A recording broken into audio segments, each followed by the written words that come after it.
Hey, everybody, it's Mr. Greg. Thank you so much for joining us. I am so excited to get to hang out with my friend Shannon. Hey, Shannon, how are you? Hey, y'all. I'm doing great. How are you guys? We're good. Thank you so much for hanging out with us. I'm excited to talk to you about your Elevate virtual session and about school and life. So thank you for taking the time to hang out with us. I want to go ahead and get everyone started entering the giveaways. You know, we always have at least one giveaway during our lives. Tonight, we're giving away a free ticket to Elevate Virtual. All you have to do to enter the giveaway is hit the share button and invite your friends to join and get in the comments. The more you share, the more you comment, the more chances you have to win a free ticket to Elevate Virtual. So hit that share button, invite your friends to join us, and get in the comments. And listen, you're going to want to be here because I think tonight's going to be a really great conversation because this is, I'm just going to say it, it can be a controversial topic, right? Doing art projects in the classroom. And so I love that we're going to have this conversation. I love that it's at the end of the year because we're all looking for things to do for the next couple of weeks or a few days, however long you have. So I think this is a great conversation tonight. So y'all hit that share button, join us in the comments, invite your friends to join because I think this is going to be a really beneficial live for all of us tonight. So there you go. Let's give away some prizes. Hit that share button, get in the comments, and I'm going to let Shannon introduce herself to you. Yes. Hey, y'all. Thank you, Greg. My name is Shannon Cunningham. I am an instructional coach here in North Texas. I've been in the classroom for over a decade now. I've spent time in preschool classrooms, kindergarten classrooms, first grade classrooms. I now support preschool through fifth grade. I support students who English is their second language, all the things. So I really enjoy bringing joy into the classroom. And I think that crafts is something that does that. But like Greg mentioned, it can be a very controversial topic. And that's where, as teachers, regardless of whether you are posting on social media like Greg and I are, you really are the public relations person for your classroom. You are the one who has to advocate to administration, to, the fifth grade teacher down the hall that, hey, this is learning. And so in my session, I talk a lot about how you can structure those conversations or even simple things you can do. Like when you do post that craft activity on the wall, also have a little printout. You can type it up in Word. It does not have to be anything fancy, but explain what students did here, how they counted things out, how they made a pattern, how they used prepositions, that it was over, under, on top. Write that out and explain that because you are the PR person for your classroom. I love that. And I actually say that I talk about being the PR person a lot because we're even in our own building, but even in public, like we have to tell our story. So I love that you are referencing that. Okay, so we have to tell the story. Yes. Of how we met and became friends because I love this story. And I think it just sums up like teaching and the world. Like, go, I'll let you tell it. Yes. So I got into presenting kind of on a whim because I had a dear friend encourage me. She said, Shannon, you should really share your ideas. You should really apply for this to present at this conference here in Texas for kindergarten teachers. I'm like, okay, great, I'll apply. They said, okay, we'll give you a chance. You can present one session. We'll let you present it 2 times, but you've got one slot. You're going to have 5 minutes to set up and you're going to present. This is like your one chance, right? Your big ticket. And so I get in there with my laptop. I've got my blazer on. I'm all excited. And the woman who's helping me set up, she is a total sweetheart, but she's like, okay, Shannon, where's your dongle? And I'm like, excuse me? Like, I think she's saying an inappropriate cuss word to me or something, like a body part. I'm like, I'm sorry, what do you mean? She's like, where's your dongle? I'm like, I've never heard this word in my life. Well, it was this device that we needed to connect my computer to the projector. And she's like, well, you can't present if you don't have a dongle. And now we're down to like 4 minutes, 3 minutes. And I'm already nervous. So I run out into the hallway and I'm like, I need a dongle. And I'm like embarrassed to even shout it. Because again, I'm like, is this even a real word? Am I shouting something inappropriate? And thank goodness Jason was there and he's like, Greg has one. Let me grab it for you. He's got dozens. And so y'all saved the day. And I can still say 9 years later, I'm still presenting. It worked out. But oh my gosh, y'all, it was, and I still laugh. I'm like, a dongle. It's a real word. A dongle. And I can still like vividly remember the look of just panic on your face when you came down that hallway looking for a dongle. Yes. I mean, because y'all know, I mean, you've been preparing for this big event. Maybe it's like your teacher observation, right? And all of a sudden, just the most random thing goes haywire. And I know teachers can relate to that with technology, with the pandemic, all the things, but I live to tell the tale, okay? Right. Well, because that's what teachers do. And you're so right. If like everything is going beautifully in my classroom, and the minute my admin walks in, the kids lose their mind, the technology fails, somebody's licking the floor, somebody's pooping their pants, like chaos ensues. And what do? We just keep right on going, like it's no big deal. Exactly. Just got to let it ride. Right? And that's what makes teachers awesome, is that we really are just like the most flexible people out there, and we can literally roll with anything. Yes. Improv all the time. All the time. Well, listen, I want to know in the comments, how many days of school does everyone have left, and how are we holding up? Right? Me and Shannon were talking before we went live. Jacqueline is Googling dongle right now. I love it. How many days do we have left? How are we holding up? Because we were talking before, we're down to 7 days here. And y'all listen, I want to give you some real talk. I need these kids to be quiet. Somebody, please. Like Karen has 17 more days. I couldn't do it. Like, right? They will not be quiet. Like in my mind, I'm literally saying, please shut up. Like, I'm like, why are y'all talking? Like, and then I ask you a question and they just stare at me. They don't want to talk to you. They want to talk about the things they want to talk about. And they want to talk to their friends. And they're like, it's like a long car trip where the siblings have been in the car for way too long, and they're on each other's nerves. And like, they can't even look at each other at this point without losing their minds and just being mean to each other. Absolutely. I love what Misty described. She said it's going to be a crash landing year, but we're going to make it. Right? We're going to make it. That's right. We're going to crash land, but we are going to make it, and we're going to thrive. And listen, tomorrow my kids have their end of the year benchmark testing, so we're holding strong for that. Molly's done. Girl, we can't talk to you anymore. Seriously, though, congratulations, Molly. Yes. All right. So we want to talk about your session, but we also want to talk about crafts, art projects. Yeah, which is perfect timing for the end of the year, because like you said, the kids are getting antsy. They need it. Yeah. So, okay, Margaret's going on a field trip to the pizza parlor tomorrow. I'm going. Sign me up. Oh, yeah.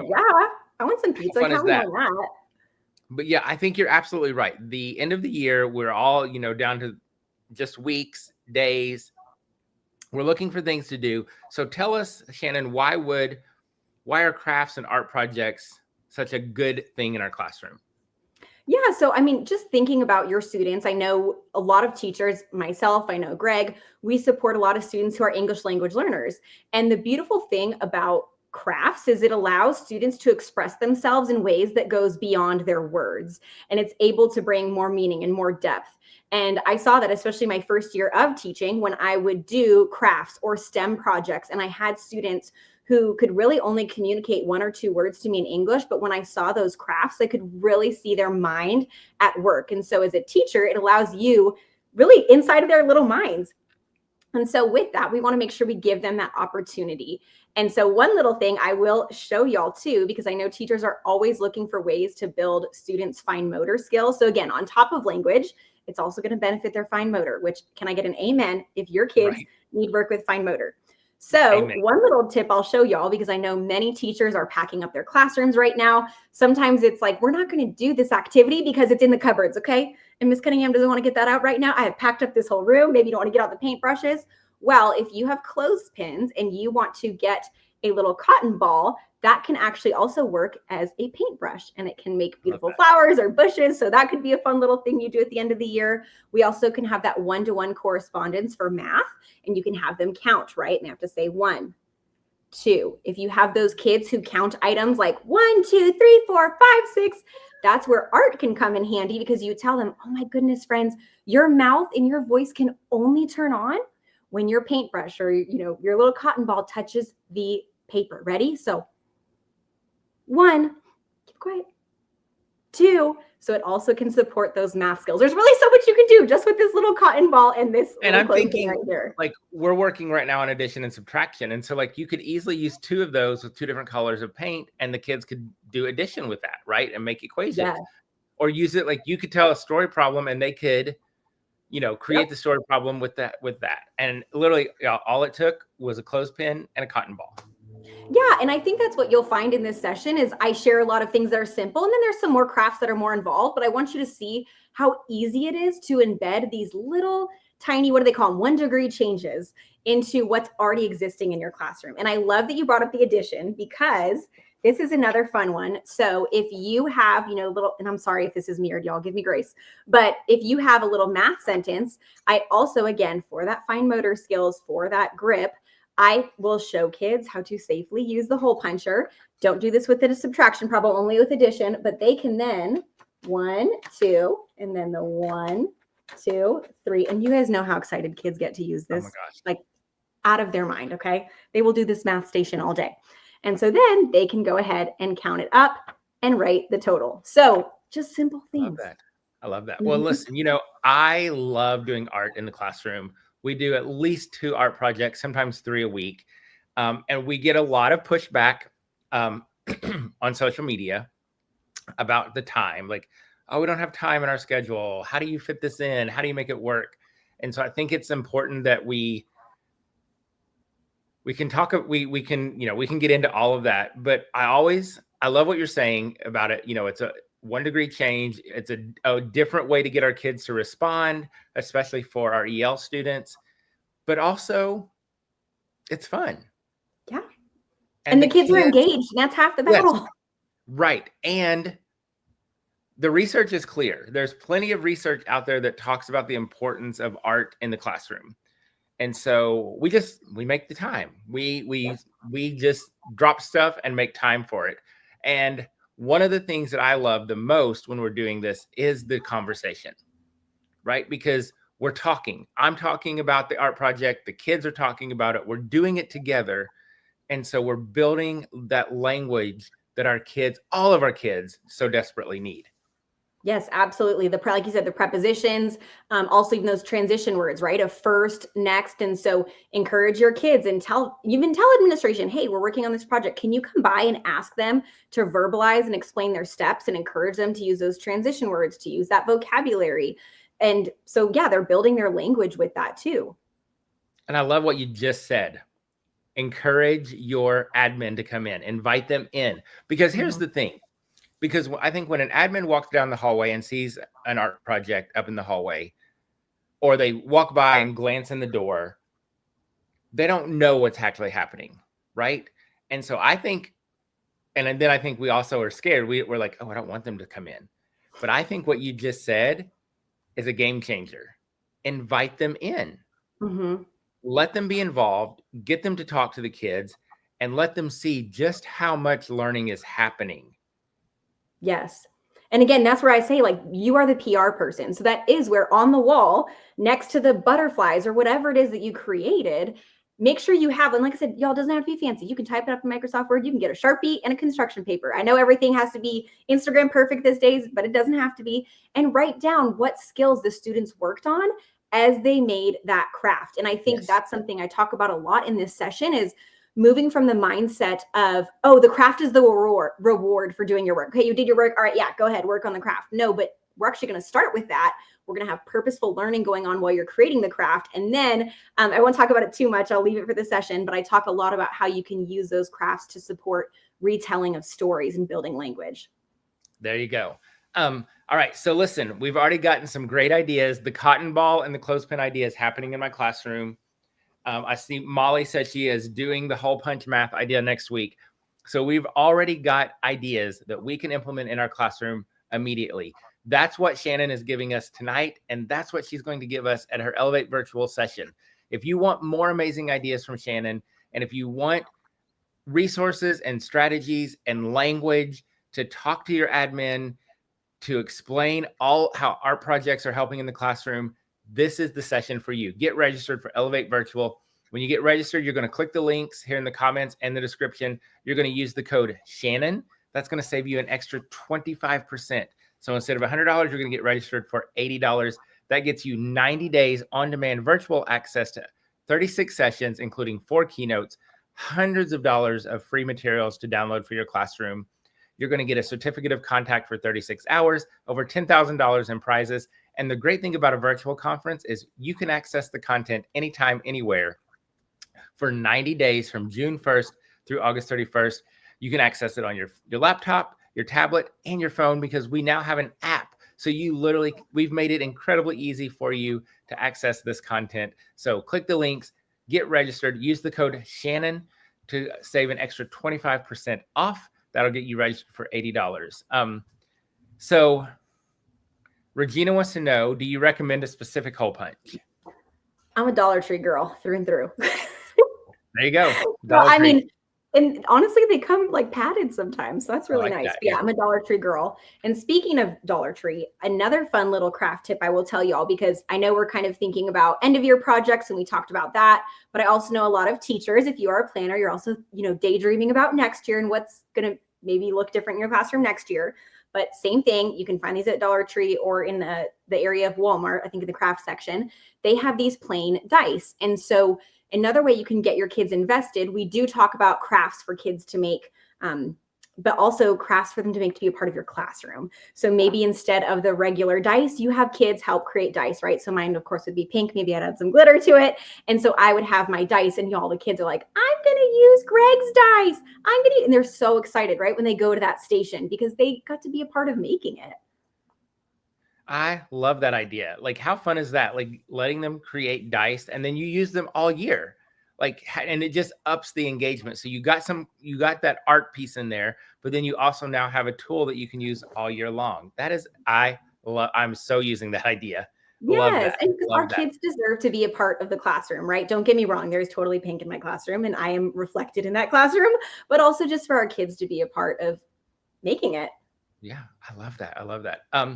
Alicia had a comment, and I wanted to address this. Alicia says, yes, I would love to do the art projects, but at my school, they have things scheduled when we should be doing things at certain times. And Alicia, I think that is probably 99.9% of us.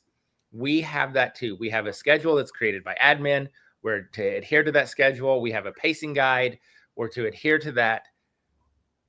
But we also take a step back and do what's best for our kids.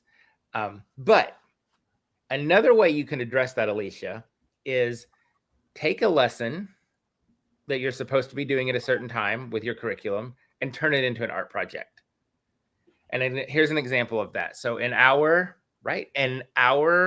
reading curriculum, the kids had a worksheet and it had a picture of of a skyline. And the lesson was the kids had to add details to the picture. So literally it was a worksheet, there was a little skyline, and they had to add some details. Okay, fine. But I'm like, we could do better than this. So what we did was we did the exact same lesson, and I gave them construction paper and told them to create the skyline with the details. And so we did the exact same lesson. We just turned it into an art project. So instead of them spending 4 minutes coloring on a worksheet, we spent about 30 minutes and they actually created the skyline with the details. And the whole time, guess what we were talking about? The story, the characters, what we were noticing, the details in the story. And so there's an idea for because we're all using curriculums, or we all have schedules and pacing guides. And so you just have to be creative sometimes and think a little bit outside of the box on how can we bring in an art project. And so for us, one way that we do that is we just replace the activity in a lesson with an art project. Yep. And I think what you described is perfect. Sometimes it's just a minor change, because when we sit and say craft or art project, and as much as I love the ones that are very involved, it's a lot for a teacher, especially the younger grades. I mean, my goodness, we are teaching all subjects because we're not departmentalized typically, right? We're teaching reading, science, social studies, math, how to be a human, how to be a kind person, how to exist in the world. Why we don't look at the trash can in the cafeteria. Yes. Yep. So it's just those little changes. And I think you hit the nail on the head with that. It doesn't have to be extravagant. Sometimes it's just one swap out. Absolutely. And I want to hear it in the comments. I'm going to give you all another easy way to enter tonight's giveaway, because we are giving away a free ticket to Elevate Virtual. All you have to do to enter is hit the share button and get in the comments. The more you share, the more you comment, the more chances you have to win, because the way it works is the system sees who's engaging and sharing, and that's who they pick. So I would love for everyone in the comments to share one of their favorite art projects. Share your favorite art project or your favorite craft. Bonus points if it's something that we can all do the next couple of weeks here at the end of the school year. Another thing that we do, and we're actually going to do it on Monday, beginning of the year, we do a self-portrait. And then we do it again, and I keep them. I keep them and laminate them. And then at the end of the year, we redo them and compare. And the kids are blown away by how drastically different, and I'll say improved, right, their self-portraits are, because you think about their cutting skills, their fine motor skills, spatial awareness, all of that. Yep. And so that's another one of my favorites, is that self-portrait at the beginning of the year, because they're hilarious. Yeah. But then at the end of the year, just how much they've grown as learners. Absolutely. And I think it's important that you drew attention to the fact that having kids reflect on it, because again, we want to move away from the craft is the reward, and I never circle back to it, but hey, what you made has meaning, and we can learn even more even after the fact of making it. So let's reflect on it, because that's the ownership. So yes. And listen, ownership. And here's the thing, y'all. I know this is going to sound obvious, but whatever the kids create is beautiful, and it's perfect, and it needs to be displayed, no matter what. Because here's the thing, we don't want cookie cutter art projects. Amen. We need the kids need to be doing it, and we need to see their personalities and their work come through. Couple of things coming through in the comments. Ooh, bubble wrap painting. I love this. Y'all. Yes, I've got it right here. Okay, show me. Oh, I need to see this, because I do it differently than you do. So show this. Okay, so I mean, again, very random, but I just do like a little cardboard roll and then bubble wrap, and then I just use a rubber band. Y'all, it's nothing fancy, but again, if you've got stuff shoved up in the cabinets for the end of the year, you've got this. Okay, so I typically will give the kids a square or a rectangle and let them paint on it, and then they press their paper on there and then cut out like a butterfly or a heart. So it gives that texture. Yes. Laura, me too. Laura loves it on the toilet too. Me too. So yes. Love that. Teachers, like, isn't it always like one man's trash is another man's treasure? I'm like, one man's trash is a kindergarten teacher's treasure. And I love that, like, toilet paper rolls, because we hoard those. Yep. Yep. There are some ideas I wanted to share that were coming up in the comments. I'm just scrolling painting with broccoli. Oh, I love the painting with broccoli. Shaving cream painting.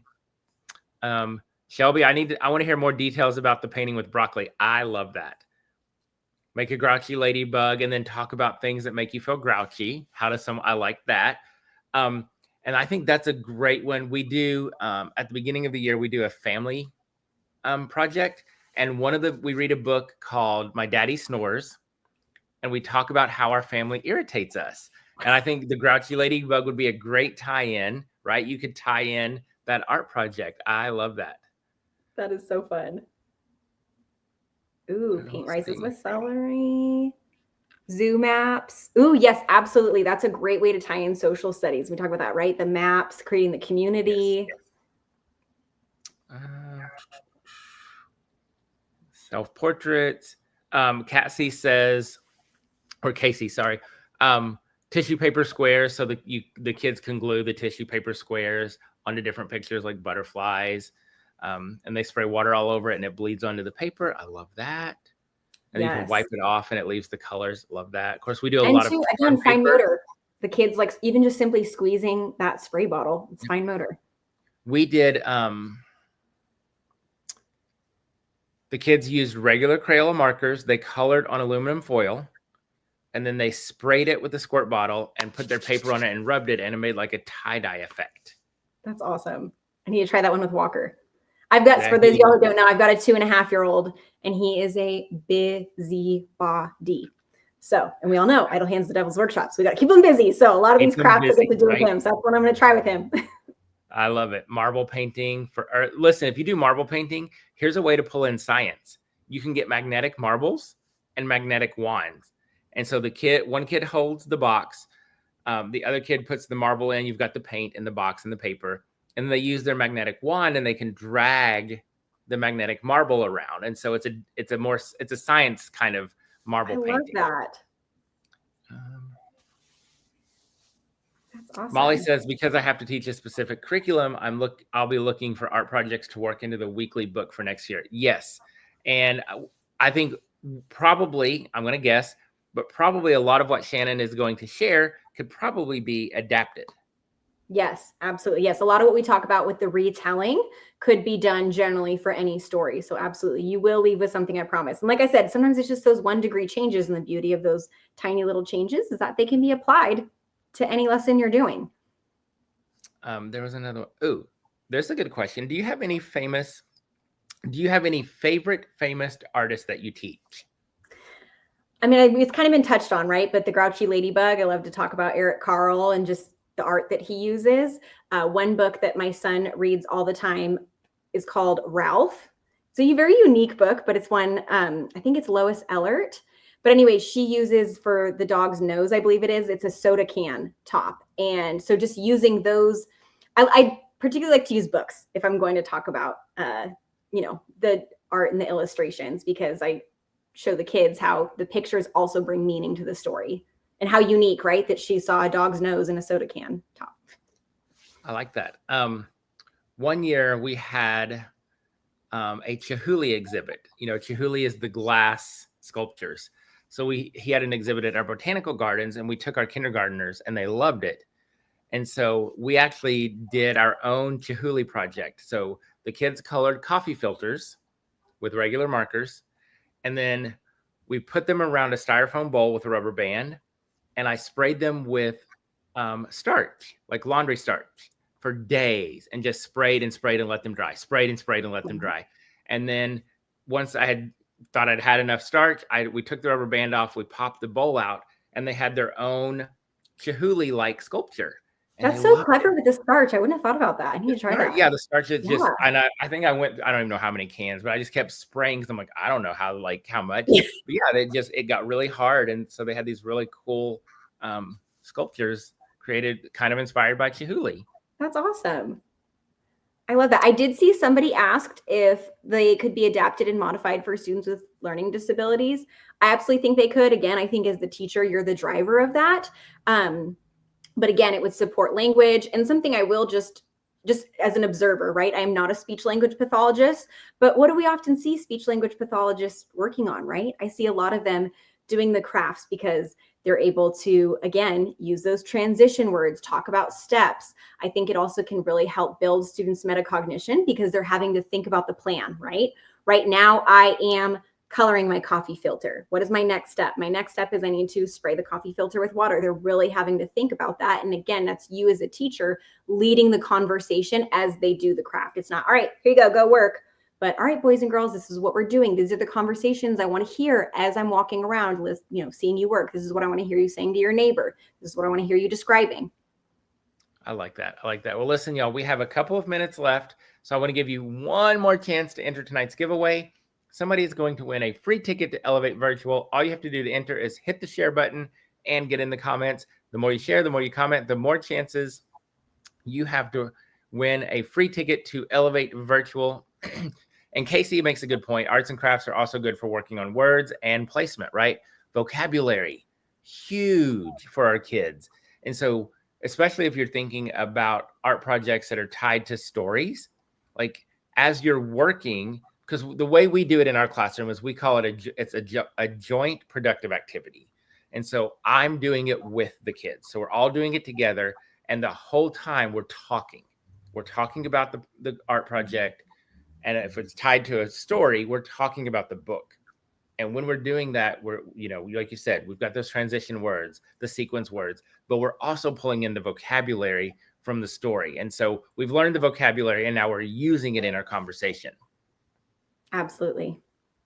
So I love, and of course, the placement, that spatial awareness.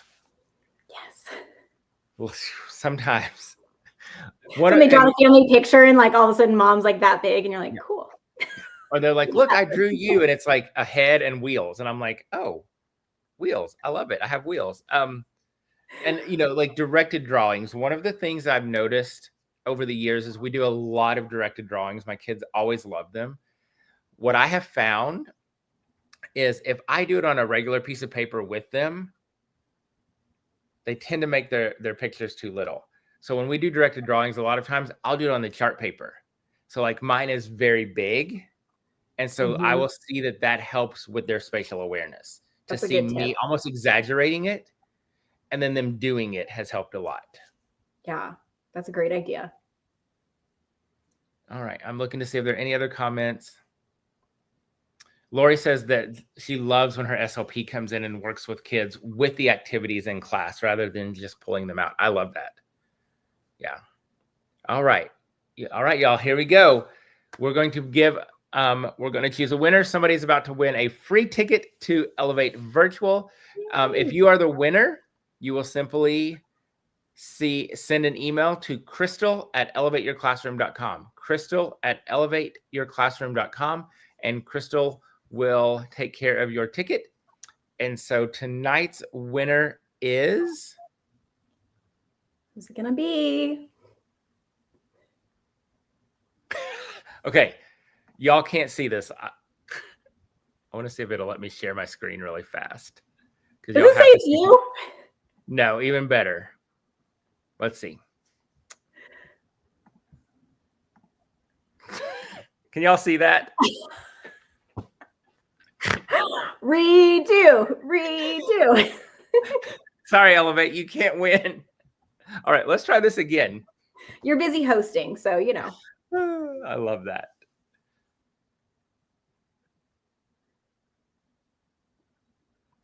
All right, Yay, Jennifer Clark LaChance. Congratulations, Jennifer Clark LaChance.